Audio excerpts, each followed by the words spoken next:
முழு முகலாய படையும் 5 லட்சம் பேர் அவங்க எல்லாம் ஒரே நேரத்துல அவுரங்காபாத்துக்கு வந்திருக்கும் போது அப்படி நடக்கும் என்று யாரும் நினைக்க முடியாது. 25 ஆண்டுகள் கழித்து மராத்தா சேனாதிபதிகள் குதிரையில் பாய்ந்து போபாலுக்கு அருகில் உள்ள ஷிரோஜில் முகலாய சிப்பாய்களை பிடிப்பார்கள் என்று யாரும் எதிர்பார்க்கவில்லை.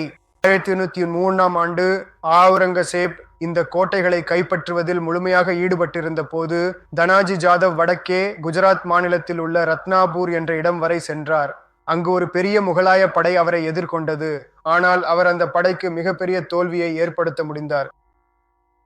குஜராத்தில் முகலாய படை இந்த தோல்வியை சந்தித்தது. அது முகலாய படைகளை குஜராத்தில் இருந்து முற்றிலும் அழித்துவிட்டது. ஏனெனில் இதற்கு பிறகு கண்டேராவ் தபாடே அங்கு தன்னை முழுமையாக நிலைநிறுத்தினார். குஜராத்தில் முகலாயர்களுக்கு ஏற்பட்ட இந்த கடுமையான தோல்வி ராஜ்புத்தானா மற்றும் மல்வா பகுதிகளில் உள்ள மக்களை முகலாய பேரரசுக்கு எதிராக கிளர்ச்சி செய்ய ஊக்குவித்தது.